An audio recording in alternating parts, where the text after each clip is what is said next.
Welcome to Spouse Stories. This is where we talk with military spouses just like me and you.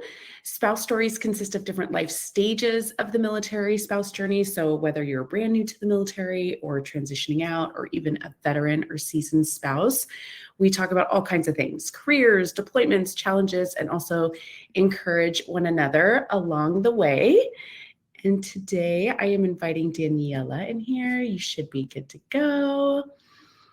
So excited to have you join us. Grab a cup of coffee and we'll chat. If you resonate with someone that we talk to, you can connect with them right here inside of 12 Million Plus. And if you have questions or comments throughout the conversation, feel free to put it in the chat. We'll answer them live or get back to you if it's on replay. And today we have Daniela joining us. How are you? Oh, we're so excited to have you. And for those of you who don't know, Danielle, she is so amazing. So many things, right? By day, she works as a project manager for a consulting firm. By night, she has a really fun passion project, the Conscious Productivity Collective, which we will talk about. And so thank you for joining us. Yes, thank you so much for the invitation. I was so excited when we connected, Kate, because the military spouse community is so close to my heart and also my roots. I actually worked for instant teams for a bit. And it was, I think, the first time that I saw a remote work culture that I was like, oh my God, this is possible, and it's led me into so many other different directions now. So it's like back to my roots. I'm happy to be here.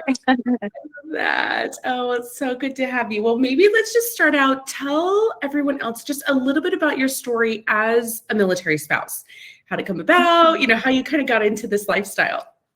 Yeah, for sure.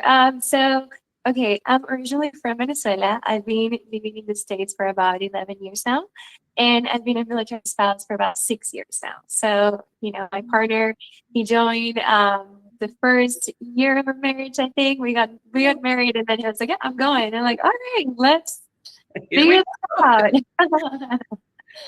And, along the way, I've learned so much. I was in the middle of my vacation path at that moment when he joined. So, of course, with all the traveling and the moves, I had to make a pause there and be like, okay, what am I going to do? And that's when I actually started finding all the resources that are available for people that have an unconventional lifestyle, right? Like I wanted to be able to travel and finish my school. So that's when I found the University of Southern New Hampshire University. Amazing. I finished my undergrad on psychology with them, and also connected with a lot of other career-oriented military spouses that were, looking to expand their skills and get into the workforce. That was the beginning of the journey. I've always been very passionate about psychology, and I stumbled upon positive psychology when I was doing my undergrad, which is this notion that, how can we study what is going well with us? How can we study the flourishing of human life and what helps us thrive? So I started exploring a little bit of that. As a military spouse, I wasn't in a place for too long. So I had to, of course, as I was, figuring out what I was going to do with my career, I took many different types of jobs along the way, remote jobs. I honestly, even if I wasn't a military spouse, I think that would be the way that I would go, the flexibility, the freedom. So that's a little bit about that. And then, back to today where I feel like I found, my passion. I'm doing something that I love. I've designed a life around my values.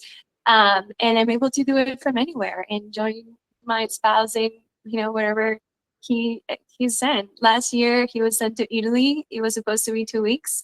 And I was like, I know this is going to be longer. So I was like, maybe I can go with you. So I joined him for 2 months out there. And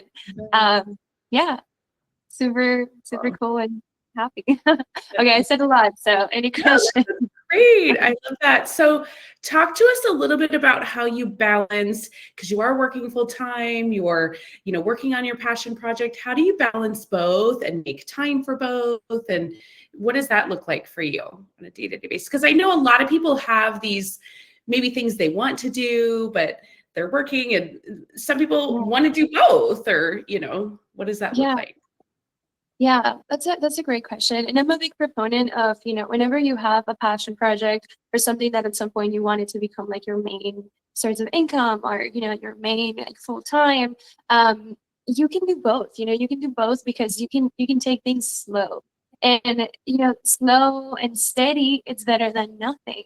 So Mm, I think first thing is like get I had to get over my own expectations of thinking that I was a superhuman and that I could do it all super fast, and like get to where I wanted to be in like 3 months, which is just unrealistic. And it sets me up for mm, failure because then I have this crazy high expectations about what I think I can accomplish. And if I don't do it, then I tie my worth to that. So how can I create my life passion or my projects in a way that's gentle with myself, that's mm, kind, and adapts with my lifestyle? So right now, what I do, I work full time. I work in the West Coast, so I work in East Coast time zone. So I'm okay. done by 3 p.m. on my time zone. Then I take a little nap, a little break, just like something to disconnect from my Yes. job. And then I take, 2 hours to just like plug away. What is it that I'm working on my project? Is it creating content? Is it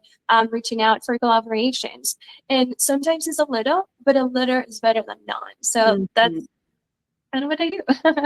Oh, that's awesome. And how did you, well, let's start. I have a lot of questions. Let's start with your passion project. Tell us a little bit about that, what it is, and how it came to be, and all those things. Yeah. So it's a conscious productivity collective. It's fairly new, but I feel like I've been prepping for it my whole life. Mhm, Like I said, I am passionate about positive psychology. Then through my journey as a military spouse, I fell into a virtual assistant for a bit, mhm, and that took me to project management. So I've been just collecting the pieces, and I'm like, okay. So I love positive psychology. I love project management. And then, mindfulness is just throughout my life. That's just a way of mhm, being for me. So I've always been asking, like, how can I combine all these things that I'm so passionate about and that I love? That's how the Conscious Productivity Collective came about.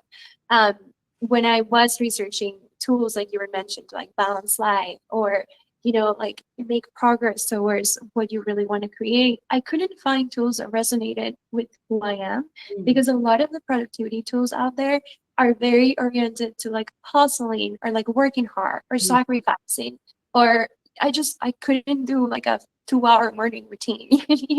Like I just didn't have that time.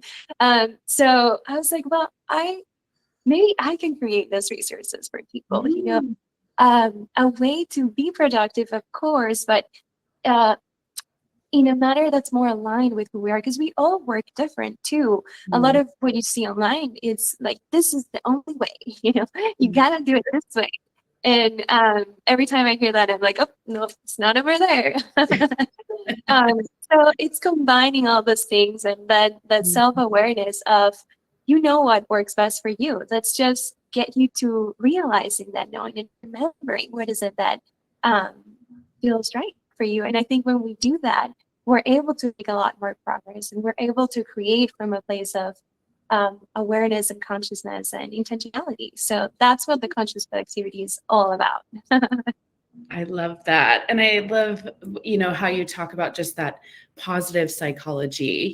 We live in a world that is challenging. If you watch the news or even in our lifestyle, everybody wants to talk about the challenges sometimes.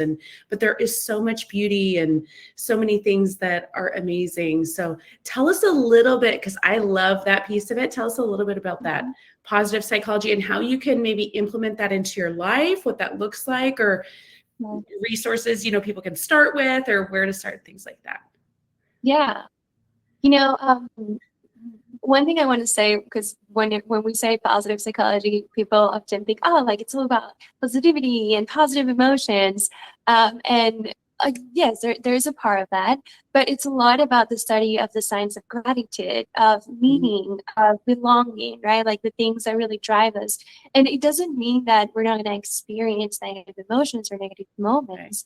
It just means that, we we find tools to navigate those in a way that um, like creates that space to like, yeah, I'm not feeling well today. Like I, without having to judge us for it, because I think we get into this um, guilty mindset of like, I shouldn't be feeling bad today. Like I need to do so much, But positive psychology in the context of conscious productivity, I would say it's a lot about being intentional with how you show up. So, for example, one of the things that I love to do is before any meeting or before any workshop that I'm doing, any retreat, or just in my day to day, I take a moment, and it doesn't have to be long. It could just be 30 seconds of silence while you're in the bathroom. Like, it doesn't need to be, this big thing. And you just like ask yourself, how do I want to show up today?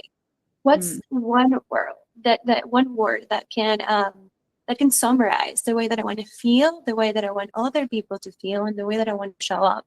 So an example of that is expansion. That's my word right now for this for this live. I'm like, I want to feel expanded. I want other people to feel expansion too, different tools and different mindsets. So that's just one of the things, and I love it. It's called an essence setting exercise. So you're setting your essence for the day. I love that. And that's an easy place to start. Just pick one word for the day, something all of us can do, in just a few seconds before the day gets going. We're all busy, right? Whether we're parents, we're working, we're, working on a passion project, all those things. So that's really helpful. I love that. Any tips or thoughts for anyone that maybe has this, burning passion, a project that they want to do, but they might feel overwhelmed or they don't have time or things are always kind of in flux? Like, I know you said just a little bit of consistency, is probably more important than diving all in, but anything else to just kind of maybe take that leap, get started, or continue on if they have? Yeah. Well, there's so much there. So much. But depending on where you're at, if you want to start something or you have an idea that's been in your mind and you just haven't been able to like make progress, or is that maybe you're overwhelmed, maybe you don't have time.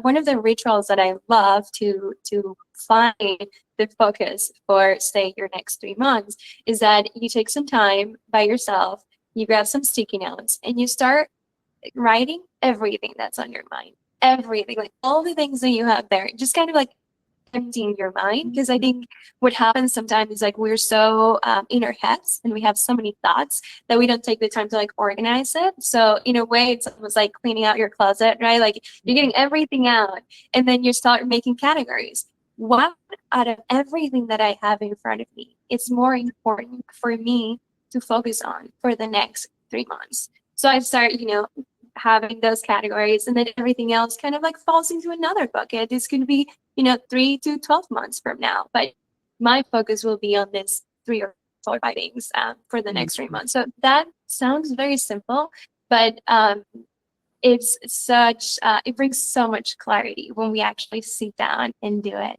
because it helps us focus on a couple of things that will make us feel good and that are aligned with the project that you want to put out there. Mm-hmm.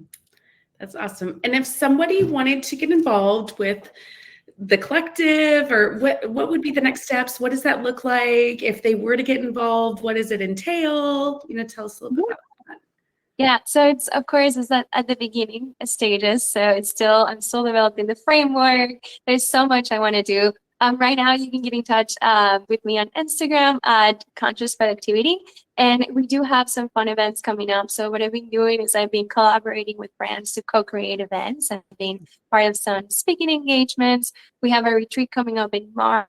The waiting list opens in September. So if you're interested, you can reach out and I can send you some information before it opens. But yeah, that's what we have. We have some events, we have some workshops. And I'm sharing resources. Like my mission right now is to get this message out to as many people as I can so that we can all find a way to work that feels aligned. Because we spend so much time working, right? Mm-hmm. Either, it could be a work, a physical work, or it could be your project. We spend so much time on that. So I'm all about also showing you that there's a way to do it, that you don't have to hustle, or you don't have to work hard. Like you can do it and still, have a life. Well, that's amazing. And anyone that wants to connect with Daniela, you can do it right here in the app. In the caption, we'll put her contact information, the Instagram, things like that. So definitely connect with her if this resonates with you. And any last thoughts or anything you have, Daniela? This has been such a Yeah, great I conversation. have a good recommendation for anybody that's like, oh, this like resonates with me. This is kind of how I think, and I want to implement a little bit more of that. This book is called The Creative Act by Rick Rubin. Beautiful book in creating a life that's aligned, creating a project. So if you have any idea of something that you want to put out there, I highly recommend this book. And of course, if you have any questions or just want to like chat, you're like, oh, that's interesting. I just want to talk to Danny. Like, reach out. I'm here. Well, thank you so much. We'll put that book recommendation in there too. And we just appreciate you and just your encouragement to, us as a journey as military spouses and all of your insight and just being the light that you are. So we appreciate you and hope everyone has a great rest of their day. Thank you for the opportunity. Thank you. I love everything you're doing. Bye-bye.